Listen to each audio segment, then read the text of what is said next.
Hello दोस्तों, कैसे हैं आप लोग। आज हम इस वीडियो में इंडियन कॉन्ट्रैक्ट एक्ट से रिलेटेड इम्पोर्टेंट केस लॉ देखेंगे। ठीक है। एक मेरे छोटे भाई का रिक्वेस्ट था कि भैया इंडियन कॉन्ट्रैक्ट एक्ट पे जो इम्पोर्टेंट केस लॉ है उस पे बना दीजिए, तो इस वीडियो में हम लोग इम्पोर्टेंट केस लॉ के बारे में देखेंगे। तो चलिए स्टार्ट करते हैं। तो केस लॉ स्टार्ट करने से पहले सबसे पहले हम इसके बारे में जान लेते हैं कि इंडियन कॉन्ट्रैक्ट एक्ट का इन्फोर्समेंट डेट क्या है। तो जैसा कि आप लोग जानते होंगे, 1 सितंबर 1872 को ये इन्फोर्स में आया। ठीक है। पहले अभी तो ये होल इंडिया पे अप्लाई हो रहा है, मतलब एक्सटेंट एक्सटेंट मतलब इसका विस्तार जो है होल इंडिया है, लेकिन 2019 से पहले ये except Jammu and Kashmir whole India पे अप्लाई होता था। मतलब जम्मू और कश्मीर को छोड़ के पूरे इंडिया में अप्लाई होता था। तो उसकी इन्फोर्समेंट डेट अगर पूछे कि कब से, मतलब ये होल इंडिया मतलब जम्मू और कश्मीर पे भी अप्लाई होने लगा, तो 31 अक्टूबर 2019, 31 अक्टूबर 2019 से ये होल इंडिया मतलब जम्मू और कश्मीर पे भी अप्लाई होने लगा। तो आखिर 31 अक्टूबर ही क्यों लिया गया। ठीक है। क्वेश्चन ये है कि 31 अक्टूबर ही क्यों लिया गया, क्योंकि 31 अक्टूबर को जो है सरदार वल्लभ भाई पटेल का जन्मदिन था। ठीक है। तो आखिर क्यों, तो सरदार वल्लभ भाई पटेल आपको पता ही होगा कि यूनियन ऑफ स्टेट मतलब भारत को एक संघ बनाने में मतलब उनकी भूमिका रही। ठीक है ना, सरदार वल्लभ भाई पटेल का। तो इसीलिए 31 अक्टूबर को ही ये इन्फोर्स कराया गया। कब? अब तो जम्मू और कश्मीर पे भी अप्लाई होने लगा। ठीक है ना, पहले ये था एक्सेप्ट जम्मू एंड कश्मीर, अब होल इंडिया पे अप्लाई होता था जम्मू और कश्मीर को छोड़ के। तो चलिए अब केस लॉ स्टार्ट करते हैं। तो ये रहा सबसे important question, Lalman Shukla versus Gauridatt 1913 का केस है। ठीक है, काफी इंपॉर्टेंट ये केस है, सबको इस केस के बारे में जानकारी होना ही चाहिए। ठीक है। और ये किससे रिलेटेड है, तो कम्युनिकेशन ऑफ ऑफर से रिलेटेड है। ठीक है, कम्युनिकेशन ऑफ ऑफर से रिलेटेड है, कम्युनिकेशन ऑफ ऑफर। ठीक, कम्युनिकेशन ऑफ ऑफर से रिलेटेड है यह केस। ठीक, चलिए इसके बारे में थोड़ा विस्तार से जान लेते हैं आखिर इसमें हुआ क्या था।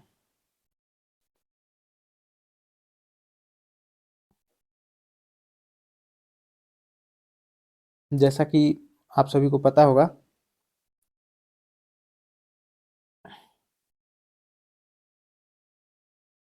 कि इसमें गौरी दत्त जो होता है उनके एक भतीजा जो है गुम हो जाता है। ठीक है, तो उसको खोजने के लिए उन्होंने अपने नौकर लालमन शुक्ला, ठीक है, को भेजते हैं कि जाओ उसे ढूंढ के लाओ। ठीक है, और जैसे लालमन शुक्ला उसको ढूंढने जाते हैं, देखिए गौरी दत्त के भतीजा गुम होता है। ठीक है, गौरी दत्त ये, ठीक है, गौरी दत्त का भतीजा गुम होता है।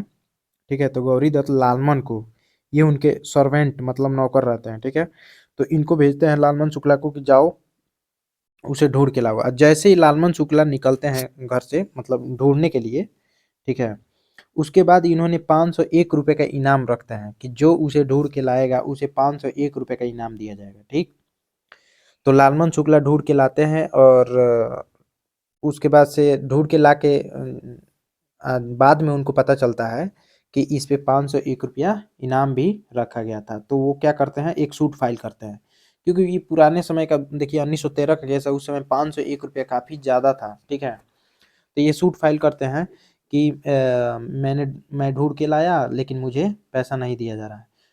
तो इसमें कोर्ट ने क्या कहा कि लालमन शुक्ला जो है उस जो भी उस पे इनाम रखा गया था उसके लिए हकदार नहीं है। क्यों? तो कोर्ट ने कहा कि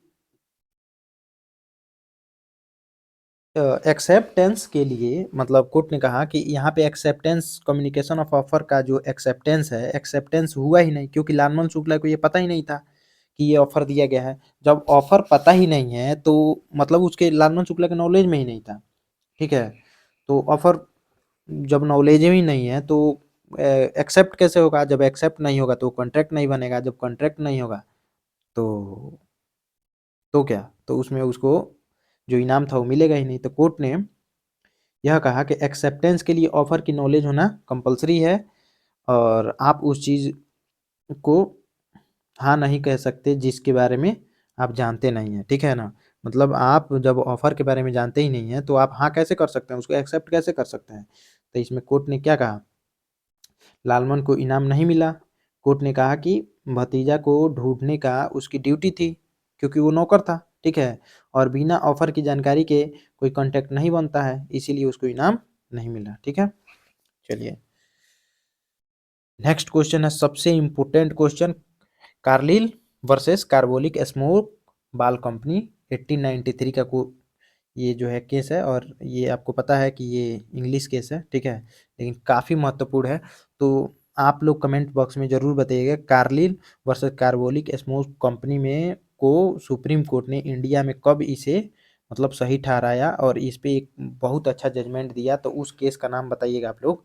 वो भी काफ़ी इंपॉर्टेंट केस है, कब से यह भारत में अप्लाई होने लगा, ठीक है ना? तो चलिए इसके बारे में जानते हैं।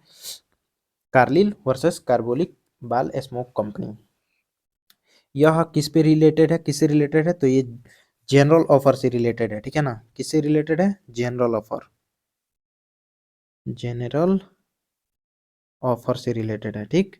जनरल ऑफर से। चलिए जान लेते हैं कि इसमें क्या हुआ था। तो ये जो कंपनी थी कार्बोलिक स्मोक बाल कंपनी एक एडवर्टाइजमेंट निकालती है, ठीक है? उसमें लिखा होता है कि जो भी इसके द्वारा मतलब बनाए गए जो भी सिरप था उसको अगर कोई भी यूज करता है तो यूज करते हुए अगर जो भी उसमें बताया गया है कंडीशन, उस कंडीशन को फुलफिल करते हुए जो भी मतलब उस सिरप का यूज करता है तो उसको बीमारी नहीं होगी। जो भी उस समय बीमारी हो रही थी, इन्फ्लुएंजा जो भी थी, फ्लू नहीं होगा, ठीक है?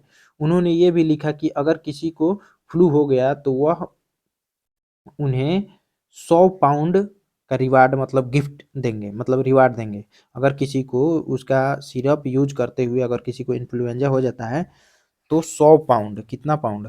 100 पाउंड, 100 पाउंड। पाउंड का कैसे चित्र होता है? ई के जैसे होता है, ठीक है ना? ऐसे बना नहीं पा रहे हैं, ये प्रयास करते हैं। 100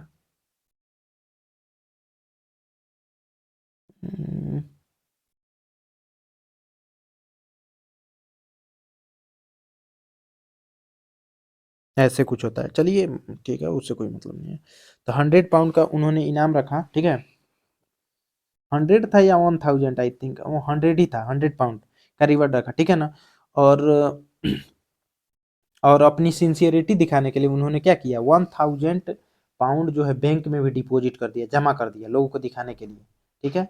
और ये जो थी मिसेस कार्लिर कार्लिल, इन्होंने उसका जो भी दवाई था उसको यूज किया, फिर भी उनको इन्फ्लुएंजा हो गया, ठीक है ना?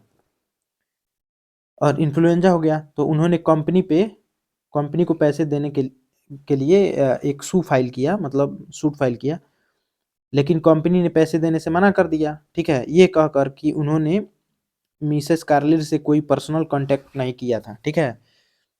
मतलब जो कंपनी वाले थे ये कहकर मना कर दिए कि हमने कार्लिर से कोई ऐसा एग्रीमेंट या कॉन्ट्रैक्ट नहीं किया था, ठीक है? इसीलिए हम पैसा देने के लिए लायबल नहीं है, ठीक है? तो कोर्ट ने इस बारे में क्या कहा? तो कोर्ट ने कहा कि यह एक जनरल ऑफर है और जो पूरी दुनिया के लिए है, इससे कोई भी शर्त मतलब कोई भी अगर इसके शर्त को अगर पूरा करता है तो उसके साथ कॉन्ट्रैक्ट हो जाता है, ठीक है ना? तो ऐसे केस में अलग से कोई एक्सेप्टेंस की ज़रूरत नहीं होती है। अगर आप उसके रूल फॉलो करते हैं तो ये मान लिया जाएगा कि वो एक्सेप्टेंस हो गया, ठीक है ना? तो इस जजमेंट में ये बोला गया कि मिसेस कार्लिर जो है 100 पाउंड के हकदार हैं और कंपनी उन्हें पैसे देने के लिए क्या है, लाइबल है, ठीक है? तो इसमें कार्ली जीत जाती हैं और इनको 100 पाउंड रुपए भी मिलता है, ठीक है? तो ये काफ़ी इंपॉर्टेंट केस है और जनरल ऑफर से रिलेटेड है क्योंकि कार्बोलिक स्मॉल बाल कंपनी ने ऐसे जनरल ऑफर निकाला था कि जो भी उसके सिरप को पिएगा उसको इन्फ्लुएंजा नहीं होगा, फिर भी कार्लिल को हो गया था, ठीक है? तो इसीलिए ये जनरल ऑफर था और एक्सेप्टेंस हो गया इनके द्वारा, जो भी मतलब नियमित वो सिरप का यूज करते हुए भी उनको इन्फ्लुएंजा हो गया, इसलिए वो इनको इनाम देने के लिए कंपनी क्या थी, लाइबल थी। चलिए नेक्स्ट सबसे इम्पोर्टेंट क्वेश्चन मतलब केस लॉ है मोहरी बीवी वर्सेस धर्मोदास घोष, जो कि 1903 का केस है, ठीक है, प्रीवी काउंसिल वाला केस है। तो ये भी काफ़ी इम्पोर्टेंट हो जाता है और ये किससे रिलेटेड है, ये भी काफ़ी महत्वपूर्ण क्वेश्चन है और कि किससे रिलेटेड है मोहरी बीवी बनाम धर्मोदास घोष। चलिए इसके बारे में जान लेते हैं थोड़ा। ये माइनर एग्रीमेंट से रिलेटेड था केस, ठीक है। इसमें धर्मोदास घोष जो रहता है ये माइनर रहता है, ठीक, 18 साल से कम उम्र का रहता है और इसने अपनी एक प्रॉपर्टी का जो हिस्सा है ब्रह्मोदत्त को गिरवी पे रखता है, ठीक है ना, और 20,000 रुपये उनसे लोन ले लेता है गिरवी पे रख के, ठीक।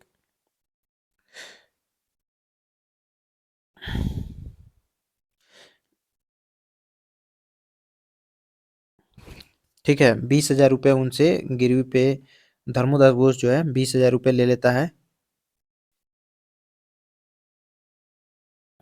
मोहरी बीवी से, ठीक, और बाद में सूट फाइल कर देता है, ठीक है। बाद में प्रीवी काउंसिल में सूट फाइल कर देता है कि मैं तो माइनर हूँ। तो मोहरी बीवी क्या कहते हैं कि नहीं, तुम लाइबल हो क्योंकि तुमने पैसे हमसे लिए हैं, ठीक है। तो कोर्ट इसमें क्या कहती है, प्रीवी काउंसिल ने क्लेरिफाई किया कि इंडियन कॉन्ट्रैक्ट एक्ट के मुताबिक माइनर कॉन्ट्रैक्ट करने के लिए कॉम्पिटेंट नहीं है, ठीक है ना। और इसमें जजमेंट क्या है कि कोर्ट ने कहा कि माइनर के साथ किया गया एग्रीमेंट वाइड एब इनिशियो होता है। क्या होता है, माइनर्स के साथ किया गया जो कॉन्ट्रैक्ट होता है वाइड एब इनिशियो होता है, वाइड वाइड एब इनिशियो, इनिशियो, वाइड एब इनिशियो होता है, मतलब वाइड एब इनिशियो मतलब कि फ्रॉम द बिगिनिंग, शुरू से ही वो वाइड होता है। एब इनिशियो का मतलब होता है फ्रॉम द बिगिनिंग, ठीक है ना, फ्रॉम द बिगिनिंग, ठीक है। शुरुआत से ही वो क्या होता है, शून्य होता है, ठीक। तो इसमें क्या था, धर्मोदास घोष एक माइनर होता है, 18 साल से नीचे का लड़का होता है जो अपना जमीन क्या कहता है मोहरी बीवी को गिरवी पे देता है और बाद में क्या करता है, मतलब इसमें 20,000 में देता है लेकिन 20,000 ही रुपए इसको नहीं मिले होते हैं, 8,000 रुपये मिले होते हैं, ठीक है।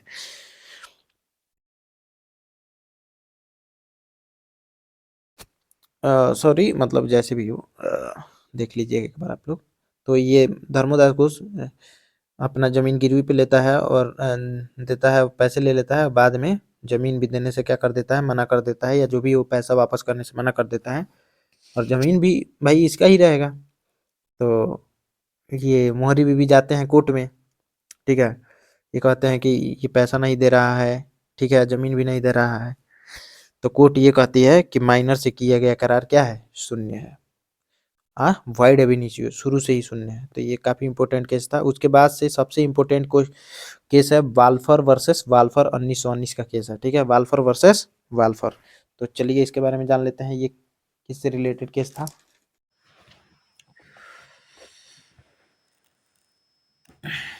वाल्फर वर्सेस वाल्फर, इसमें क्या होता है कि इसमें वाइफ और हस्बैंड कहीं जा रहे होते हैं, ठीक है, माने किसी देश में घूमने के लिए जा रहे होते हैं।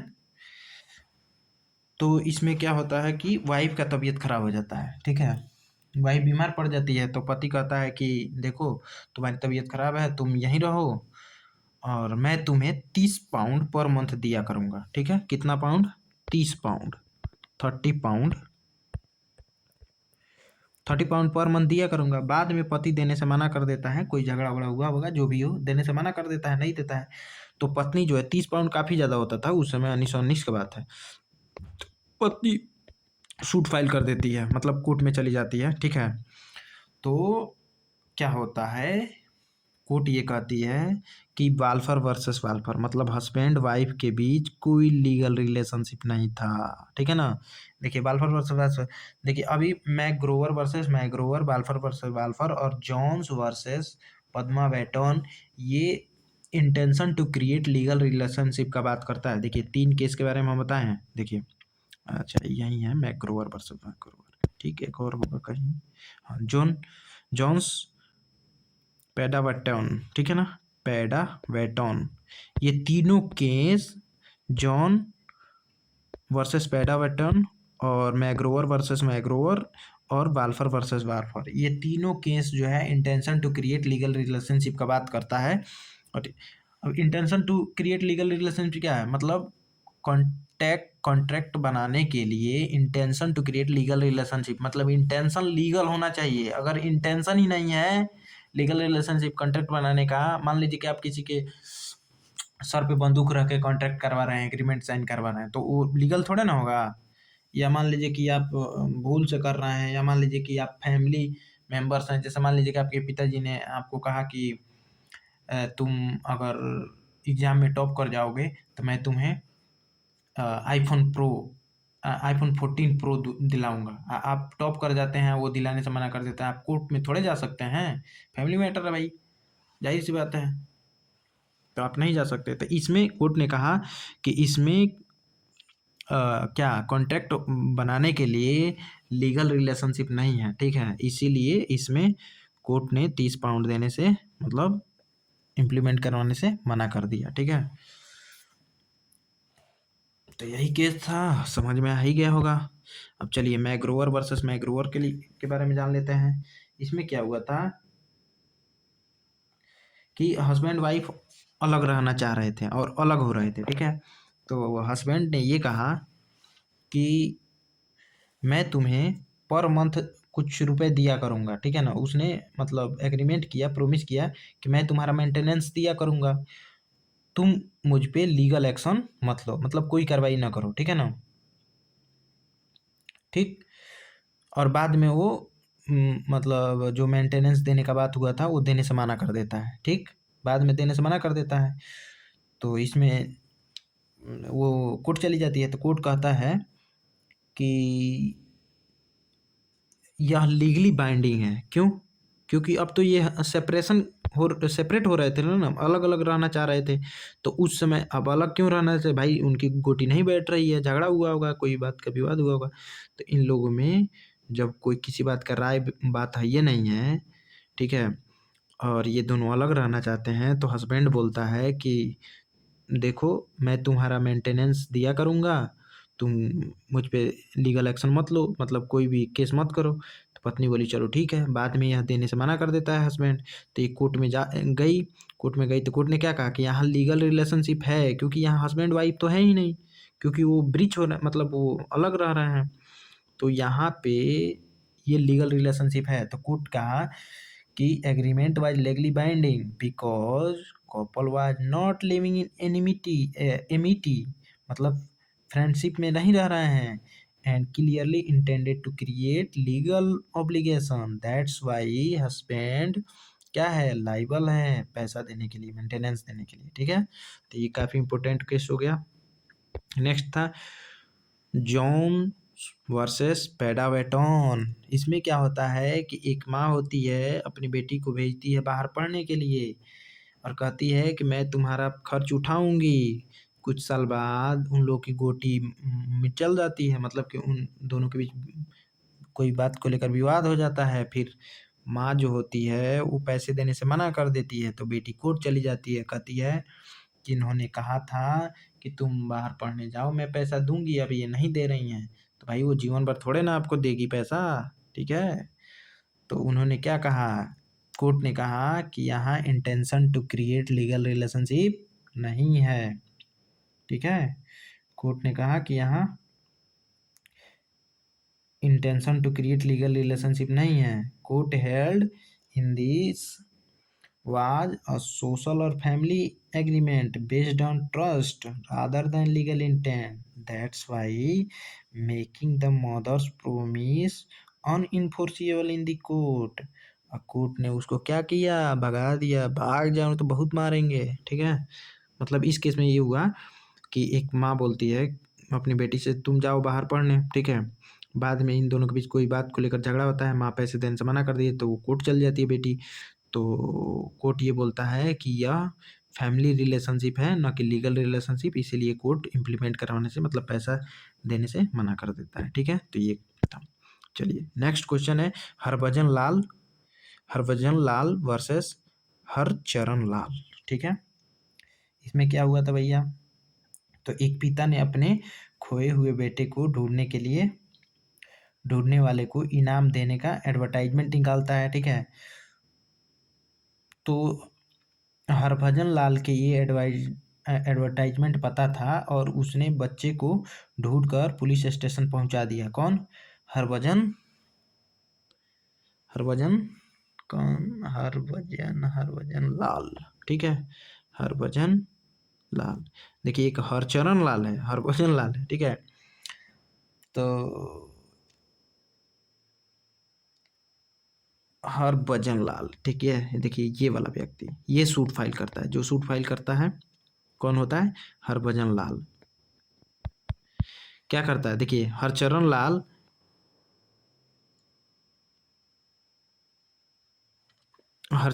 क्या करते हैं, इनका बेटा गुम हो जाता है तो ये एक एडवर्टाइजमेंट करते हैं कि मतलब इनाम देने के लिए कि जो इनके बेटे को खोज कर लाएगा उसे इनाम दिया जाएगा। हरभजन लाल को ये बात पता रहता है, तो वो इसके बेटे को खोज कर लाते हैं और पुलिस स्टेशन पहुंचा देते हैं। तो पुलिस स्टेशन पहुंचा दी तो पुलिस इनको हैंड ओवर करेगी कि नहीं करेगी? कर देगी, जाहिर सी बात है। तो इनको पता था, और जब पता था तो ये इसके द्वारा किया गया जो ऑफर था वो क्या था? जनरल ऑफर था, उसे कोई भी एक्सेप्ट कर सकता था। एक्सेप्ट क्या? अगर उस इसके द्वारा किया गया ऑफर को अगर कोई इम्प्लाइडली मतलब कंडक्ट है ना हुआ, इसने खोजा लड़के को, पुलिस स्टेशन पहुंचा दिया। ठीक है, तो बाद में ये देने से मना कर दिया। ठीक है, पैसा इनाम देने से मना कर दिया, तो ये सूट फाइल किया। तो कोर्ट ने क्या कहा? कोर्ट ने इसे एक वैलिड ऑफर माना और कहा क्योंकि हरभजन को ऑफर का पता था और उसने शर्त पूरी की, इसलिए वो इनाम का क्या है? हकदार है। ठीक है, तो ये था जनरल ऑफर से रिलेटेड है। अगर पूछ दे कि हरभजन लाल वर्सेस हरचरण लाल किससे रिलेटेड है, तो जनरल ऑफर। ठीक है, जनरल ऑफर। ठीक है, चलिए नेक्स्ट, हार्वी वर्सेस फेसी। ये भी काफ़ी इंपॉर्टेंट केस है। ठीक है, हार्वे वर्सेस फेसी। इसमें क्या हुआ था? हार्वे ने फेसी को टेलीग्राम भेजकर पूछा कि क्या वो अपनी मतलब ये किससे रिलेटेड है? अगर पूछ दे कि किससे रिलेटेड है तो इनविटेशन टू ऑफर से रिलेटेड है। किससे रिलेटेड है? Invitation to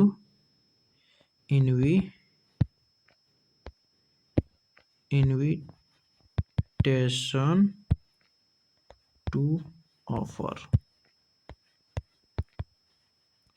invitation to offer से रिलेटेड है। ठीक है, हार्वे वर्सेस पेसी 1893 केस है। अगर पूछे कि किससे रिलेटेड है तो इनविटेशन से।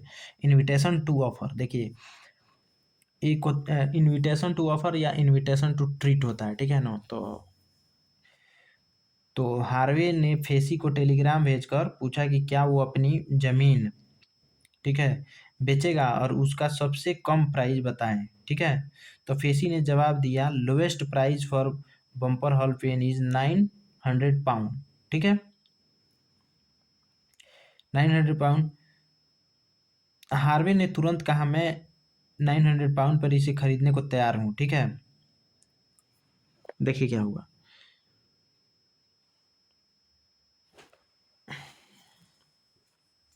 इसमें ये होता है कि हार्वे फेसी को टेलीग्राम भेजकर पूछते हैं कि वो अपनी ज़मीन बेचेंगे और उसका सबसे कम प्राइस बताएं। ठीक है, तो फेसी ने जवाब दिया lowest price for Bumper Hall Pen is 900। Harvey ने तुरंत कहा मैं 900 पाउंड 900 मतलब 900 पाउंड पे इसे खरीदने को तैयार हूँ। ठीक है, तो बाद में वो बेचने से मना कर देता है। तो कोर्ट ने कहा कि यहाँ कोई कांटेक्ट नहीं हुआ क्योंकि फेसी ने सिर्फ जानकारी दी थी। ठीक है, कोई ऑफर नहीं दिया था। प्राइस बताना सिर्फ एक इनविटेशन टू ट्रीट है। ठीक है, समझ रहे हैं? जैसे कहने का मतलब है कि किसी ने पूछा कि आप अपनी ज़मीन कितने में बेचेंगे, अपनी ज़मीन का लोएस्ट प्राइस बताएं। ठीक है, तो उन्होंने बता दिया अब ये कहते हैं कि मैं उसे खरीदने को तैयार हूँ, तो इन्होंने तो सिर्फ प्राइस बताया है ना, इन्होंने ये थोड़े ना कहा है कि मैं बेचूंगा। इन्होंने तो बोला ही नहीं कि मैं बेचूंगा, इन्होंने प्राइस बताया। तो इसीलिए यह इनविटेशन टू ऑफर है, न कि ऑफर है, ठीक है ना। तो ये देख लीजिए, हार्वे वर्सेस फेसी। अगर हार्वे वर्सेस फेसी अगर पूछते कि किससे रिलेटेड है, तो आप कहेंगे कि यह इनविटेशन टू ऑफर से रिलेटेड है। चलिए नेक्स्ट क्वेश्चन है, फार्मास्यूटिकल सोसाइटी ऑफ जीवी वर्सेस बूट्स कैश केमिस्ट, ठीक है, ये किससे रिलेटेड है, तो चलिए देख लेते हैं।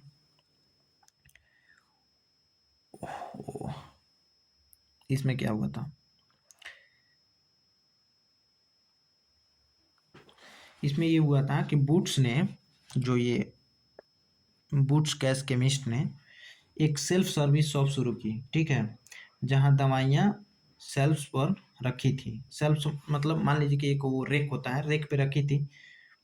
लॉ के मुताबिक जहर वाली दवाई फार्मासिस्ट की देख रेख में ही बिकनी चाहिए, ठीक है। सवाल ये था कि सेल कब हुई, जब कस्टमर ने शेल्फ से बोतल उठाई या जब वो काउंटर पर गया, ठीक है। इसमें क्वेश्चन ये था, जैसे मान लीजिए कि बूट्स कैश केमिस्ट, यह दवाइयों का एक यथी था, वहाँ पे रेकों पे दवाइयाँ रखी थी, और नियम ये होता है कि जो भी जहर की या किसी भी चीज़ की दवाई होती है, तो आप उसे बिना केमिस्ट के वेरीफाई किए, मतलब उसके पास गए, आप उसे परचेज नहीं कर सकते हैं, ठीक है। तो इसमें क्वेश्चन ये था कि सेल कब हुआ, कब सेल हो गया, जब वो कस्टमर ने सेल्फ से, मतलब वहाँ जहाँ पे बोतल रखा हुआ था वहाँ से उठा लिया, या जब वह काउंटर पर गया, ठीक है। तो इसमें जजमेंट आया कि कोर्ट ने कहा कि सेल्फ पर सामान दिखना सिर्फ एक इनविटेशन टू ट्रीट है। इनविटेशन टू ट्रीट अगर पूछे कि ये किससे रिलेटेड है, तो इनविटेशन टू ट्रीट कह सकते हैं या इनविटेशन टू ऑफर, ठीक है ना। इनविटेशन टू ऑफर किससे रिलेटेड है, अरे बाबू कहाँ भाग रहा है, चलो तुमको नीचे ही भेज देते हैं। इनविटेशन टू ऑफर, ठीक है। जैसे मान लीजिए आप किसी कॉपी बुक्स के दुकान पे जाते हैं या कहीं भी जाते हैं, जहाँ देखते हैं कि कोई वस्तु रखी हुई है, जैसे कपड़ा वपड़ा कहीं ऐसे टंगा हुआ रहता है, उस पर प्राइस लिखा रहता है, तो वो इनविटेशन टू ऑफर है, ना कि सिर्फ ऑफर है। आप वहाँ जाएंगे, सामान उठाएंगे, फिर उसके पास ले जाएंगे, कहेंगे कि भैया इतने में दीजिएगा, तो कहेगा नहीं, तो फिर आप टांग के चले जाइए भाई, वो इनविटेशन टू ऑफर है, जाहिर सी बात है, ठीक है।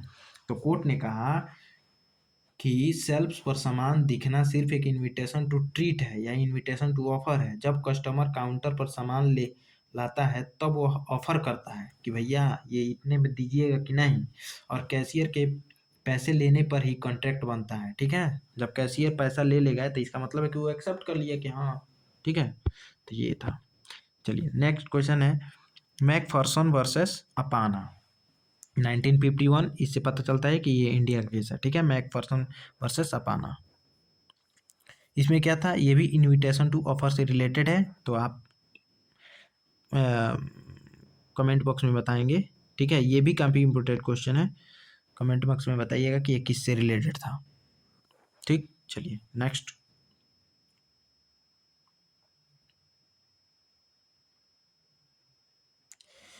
अगला देखते हैं, गेरूलाल पारक वर्सेस महादेव दास, ठीक। गेरूलाल पारक वर्सेस महादेव दास, ये किससे रिलेटेड है, तो ये आप कह सकते हैं इंडियन कॉन्ट्रैक्ट एक्ट के सेक्शन 23 या 30 से, ठीक है, रिलेटेड है। इसमें क्या है, इसमें बताया गया था वेजिंग एग्रीमेंट के बारे में, ठीक है।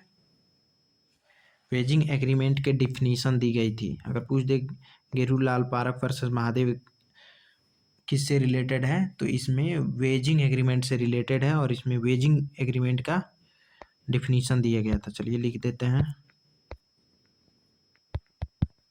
वेजिंग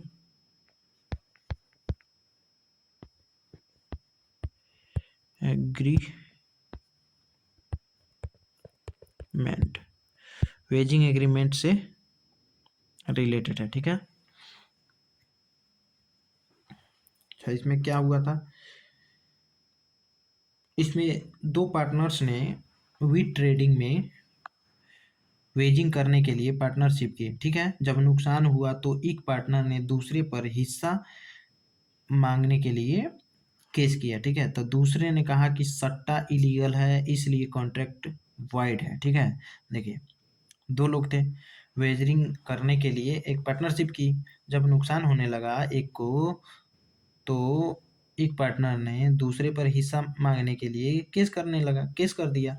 तो दूसरे ने कहा कि सट्टा जो है, जो वेजरिंग है, जो उन्होंने सट्टा लगाया था वो इलीगल है, इसलिए कॉन्ट्रैक्ट वाइड है। लेकिन कोर्ट ने क्या कहा? तो कोर्ट ने कहा कि वेजरिंग एग्रीमेंट वाइड होते हैं पर वो इलीगल नहीं है, ठीक है। जैसे अभी क्या बोलते हैं, ये क्रिकेट में जो चल रहा है, अब जाके ना बैन हुआ है, ये क्या नाम था जो बहुत सारी चीज, ये अरे जिसमें लोग पैसे लगाते थे क्रिकेट में, तो वो इलीगल नहीं है। इसीलिए वेजरिंग से जुड़ा हुआ कोलेटरल पार्टनरशिप एग्रीमेंट वैलिड है और नुकसान भरना पड़ेगा, ठीक है।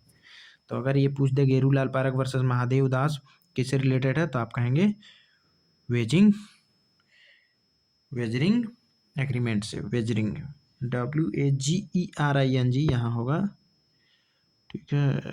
यहाँ GE, चलिए ऐसे GERING, ठीक, वेजरिंग। चलिए नेक्स्ट है टीन वर्सेस हॉफमैन, ये किससे रिलेटेड है?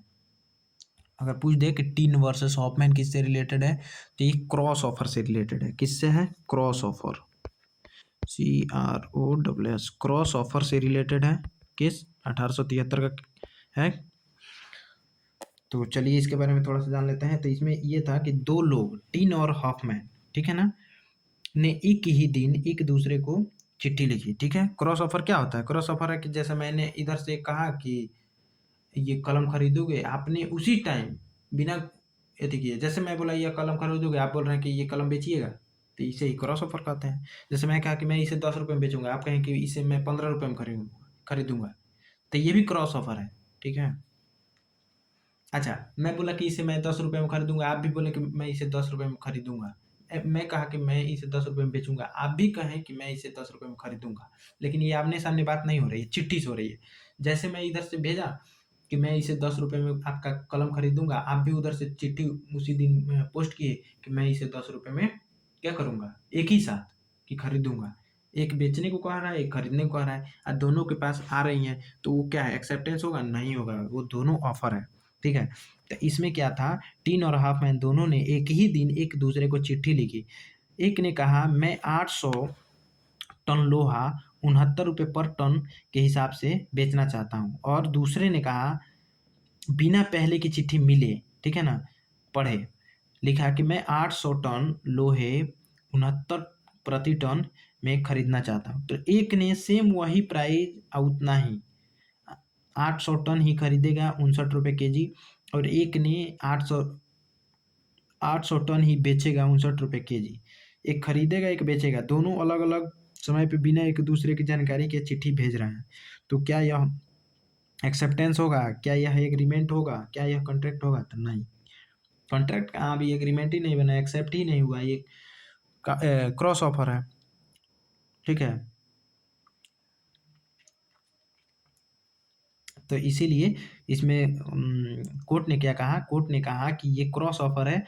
जब दो लोग बिना जानकारी के एक जैसा ऑफर एक दूसरे को देते हैं तो उसमें से कोई भी एक्सेप्टेंस नहीं माना जाता, इसलिए कोई कॉन्ट्रैक्ट नहीं बना, ठीक है। चलिए अब चलते हैं नेक्स्ट क्वेश्चन की ओर। Hyde versus Wrench, Hyde versus Wrench, ये 1840 का क्वेश्चन केस है, काफ़ी इंपॉर्टेंट है। और ये किससे रिलेटेड है? ये काउंटर ऑफर से रिलेटेड है, ये भी counter offer. Hyde versus Wrench counter offer, counter offer से रिलेटेड है। चलिए इसमें जान लेते हैं क्या था। तो रेंच ने हाइड को अपना फार्म, ठीक है, फार्म 1000 पाउंड में बेचने का ऑफर दिया, ठीक है। हाइड ने कहा मैं इसे 950 दूंगा। देखिए ध्यान से एकदम सुनिएगा, ये काउंटर ऑफर है, क्रॉस ऑफर नहीं है। क्रॉस ऑफर में दोनों सेम सेम भेजते हैं। मैं 10 रुपये में खरीदूंगा, वो कहता है मैं 10 रुपये में बेचूंगा, लेकिन दोनों एक दूसरे की जानकारी के, ठीक है। तो क्या है, क्रॉस ऑफर है। लेकिन काउंटर ऑफर क्या है कि जैसे इसमें क्या होता है कि रेंच ने हाइड को अपना फार्म 1000 पाउंड में बेचने के लिए ऑफर दिया, लेकिन हाइड ने क्या कहा कि मैं इसे 950 ही दूंगा। तो रेंच ने मना कर दिया। फिर बाद में हाइड ने कहा कि ठीक है मैं इसे 1000 पाउंड में खरीदूंगा, पर रेंच ने अब बेचने से मना कर दिया, ठीक है। अब रेंच ने, देखिए मान लीजिए कि मैं आपसे कहता हूँ कि मैं आपका टोपी 50 रुपये में खरीदूंगा। आप पहले कहते हैं कि मैं अपना टोपी 50 रुपये में बेचूंगा, मैं कहता हूँ कि नहीं मैं इसे 45 रुपये में खरीदूंगा। आप बेचने से मना कर दे आप नहीं देते हैं। फिर मैं बाद में कहता हूँ कि ठीक है मैं इसे 50 रुपये खरीद लूँगा, आप बाद में मना कर देते हैं। तो क्या आप लायबल हैं? मैं कोर्ट चला गया तो क्या हुआ? तो कोर्ट कहे कि नहीं, जैसे उसने 50 रुपये कहा आप माना किया, आप 45 रुपये के वो माना किया, फिर आप बाद में कहे कि चलो मैं 50 रुपये में खरीद लूँगा, तो वो कहाँ ऑफर, उसका दिया हुआ ऑफर तो खत्म हो चुका था जब आप काउंटर ऑफर किए। मतलब जब आप दूसरी बार ऑफर उसको दे रहे हैं तो उसका पहले वाला ऑफर खत्म हो गया, फिर आप बाद में कह रहे हैं कि चलो मैं 50 रुपये में खरीदूंगा, तो उसका पहले वाला ऑफर था ही नहीं। आप कह रहे हैं कि मैं 50 रुपये में खरीदूंगा, इसीलिए वो क्या था, इनवैलिड हो जाएगा, ठीक है। तो इसमें वो माना नहीं जाएगा। तो इसमें क्या हुआ, जजमेंट ने में जज ने कहा, कोर्ट ने कहा कि जैसे ही हाइड ने 950 बोला, वो एक काउंटर ऑफर था जिसमें पुराने वाला ऑफर जो 1000 वाला था वो खत्म कर दिया, ठीक है। इसीलिए हाइड बाद में पुराना ऑफर को एक्सेप्ट नहीं कर सकता है, ठीक है। देखिए बहुत इंपॉर्टेंट है बुआ, ध्यान से पढ़िए, ठीक है। चलिए नेक्स्ट है, काफ़ी ज़्यादा टाइम हो गया क्या जी, 37 मिनट हो गया। चलिए जल्दी जल्दी देख लेते हैं। फेल्ट हाउस वर्सेस विंडले, इसमें क्या था, ये किससे रिलेटेड है, कम्युनिकेशन टू ऑफर हिमसेल्फ। इसमें बोला था communication to offer himself, communication to offer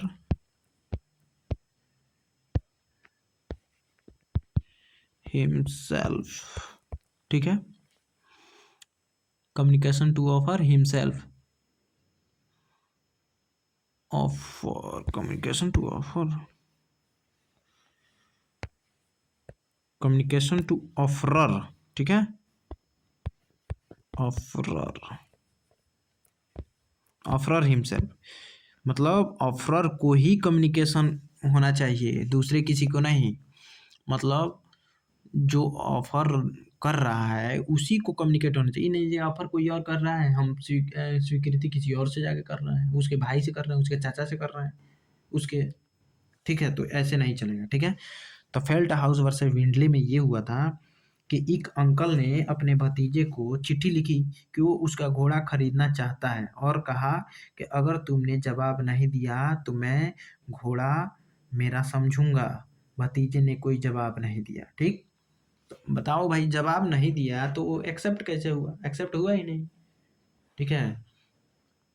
तो कोर्ट ने कहा कि silence is not acceptance, acceptance हमेशा कम्युनिकेट होनी चाहिए, सिर्फ मन में हाँ कहने से कॉन्ट्रैक्ट नहीं बनता है, ठीक है। इसीलिए कम्युनिकेशन होना बहुत ज़रूरी है, ठीक है। कम्युनिकेशन होना बहुत ज़रूरी है, ठीक है, ये इम्पोर्टेंट है। चलिए नेक्स्ट है पॉवेल वर्सेस ली।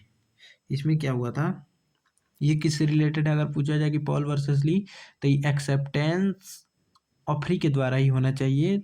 मतलब acceptance must be done by offeree, acceptance must be accepted by offeree कह सकते हैं, ठीक है ना। Must be accepted by offeree, ठीक है। तो इसमें चलिए जान लेते हैं क्या हुआ था, पॉवेल वर्सेस ली। पॉवेल ने एक स्कूल में, बहुत अच्छा है ये, देखिए पॉवेल जो था वो एक स्कूल में इंटरव्यू के लिए जाता है, ठीक है, मतलब जॉब के लिए इंटरव्यू देने जाता है, ठीक है। तो बोर्ड उसे सेलेक्ट कर कर लेती है, ठीक है, मतलब उसी में का एक व्यक्ति बाहर आकर चुपके से बताता है कि बोर्ड ने तुमको सेलेक्ट कर लिया है। ये ससुरा क्या करता है, एकदम मिठाई उठाई चारों ओर बंटवा देता है। बाद में जब उसका रिजल्ट आता है तो पता चलता है कि उसे सेलेक्ट नहीं किया गया, तो वो केस कर देता है। तो कोर्ट ने पूछा कि तुमको कैसे पता चला कि तुमको सेलेक्ट कर लिया गया है, तो उन्होंने कहा कि उन्हीं में से एक सदस्य ने मुझे आके चुपके से बताया। तो कोर्ट ने कहा, सुनिएगा, कोर्ट ने कहा कि कोई कॉन्ट्रैक्ट नहीं बना, क्योंकि एक्सेप्टेंस वही वैलिड होती है जो अथॉरिटी पर्सन मतलब सही अधिकारी के द्वारा दी जाए। किसी तीसरे व्यक्ति की बात लीगल एक्सेप्टेंस नहीं मानी जाएगी, ठीक है। इसीलिए उसको जॉब नहीं मिला और वो केस भी रद्द कर दिया गया, ठीक है ना, मतलब हार गया। चलिए, अब लगता है कि हमारा लास्ट यही है, दुर्गा प्रसाद नहीं, एक और है, केदारनाथ, दुर्गा प्रसाद वर्सेस बलदेव। अच्छा चलिए, कोई बात नहीं, देख लेते हैं, दुर्गा प्रसाद वर्सेस बलदेव। चलिए एक देख लेते हैं, और केदारनाथ, केदारनाथ वाला ये लास्ट है। अरे यार, Dora Doraswamy Iyer versus A Iyer, Dora versus Iyer, Doraswamy versus Iyer versus A Iyer, A मतलब इसको ए मान लीजिए, तो ए अय्यर, ठीक। ये दोनों केस को आप लोग कमेंट बॉक्स में बताएंगे किससे रिलेटेड है, ठीक है। हम एक बता दे रहे हैं, दुर्गा प्रसाद वाला, ठीक है, ये तो बता ही दिए, क्योंकि टाइम तो ज़्यादा हो गया है, ठीक है।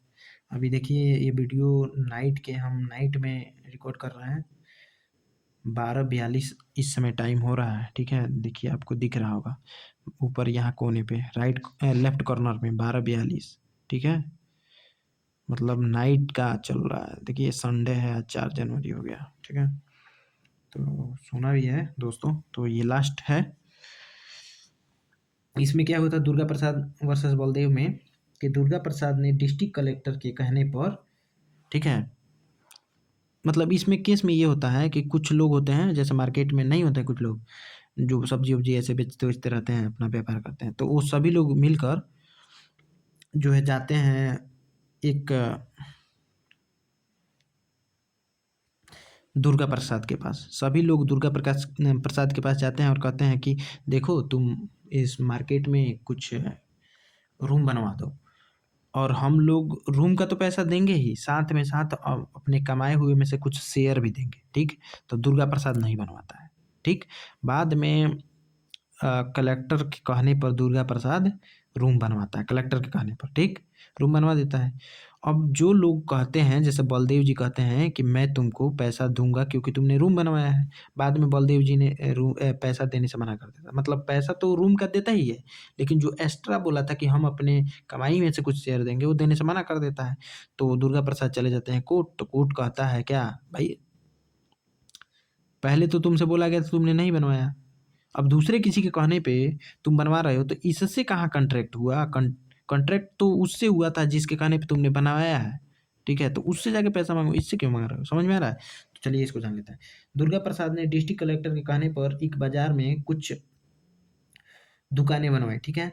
बलदेव एक दुकानदार था, उसने वादा किया कि वो दुर्गा प्रसाद को अपनी बिक्री पर कमीशन देगा, क्योंकि उसने दुकान बनवाई थी, ठीक है। बाद में बलदेव ने पैसा देने से मना कर दिया, ठीक है। तो इसमें कोर्ट ने क्या कहा, कोर्ट ने कहा कि बलदेव का वादा बाइंडिंग नहीं है, क्योंकि दुर्गा प्रसाद ने दुकानें बलदेव के कहने पर नहीं, बल्कि कलेक्टर के कहने पर बनवाई थी, इसीलिए गुड कंसिडरेशन नहीं है, ठीक है। समझ में आ रहा है। दुर्गा प्रसाद पहले तो इसके पास सभी लोग गए थे दुर्गा प्रसाद के पास कि तुम दुकानें बनवा दो, ये बनाने से मना कर दिया, लेकिन कलेक्टर कहने पर ये बना रहा है।